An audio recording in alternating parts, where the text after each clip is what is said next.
To bring in the CEO of Marcus & Millicap, a commercial real estate brokerage firm, Hassam Naji. Hassam, I would imagine, given where you work, you like commercial real estate. Is that right?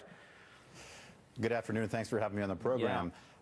Absolutely. And that's really a reflection of what we're hearing from our clients. Investors all over the country are basically telling us that when they look at their alternative choices for investing capital and having a long-term viewpoint, commercial real estate really keeps standing out because of the yield profile. You can expect a 5 to 7% yield on average across all the different property types within commercial real estate. Unlike past recoveries, we're not overbuilding commercial real estate. There's been a natural barrier to overbuilding because of tight lending and expensive land prices and construction costs. And on top of that, you're expecting very good rent growth still looking ahead over the next 3 or 4 years because of the fact that the economy, although slowly recovering or actually expanding now, is not overheating. Therefore, there is not a lot of fear of inflation and extreme rises on the interest rate side. So is that one of the hottest areas, essentially apartment buildings, because we know the home ownership in this country is at lows that haven't been seen in some 50 years.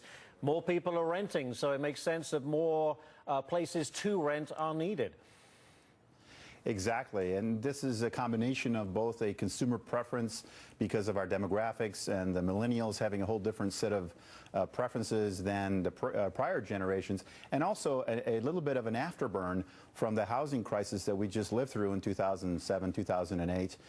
We still haven't really recovered psychologically from what happened during the financial crisis, and because housing was such a central point of that.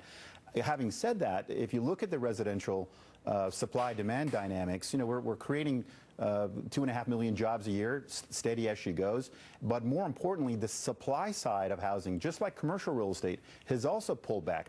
Construction starts for houses are 60% of the prior peak. So we're still way off from the overbuilding times that we experienced a few years back. And that's what's giving both the residential and commercial market time to really stay in balance and perform very well. Very good. You made your case well. We're already out of time. Hassam Naji, Marcus & Millicap.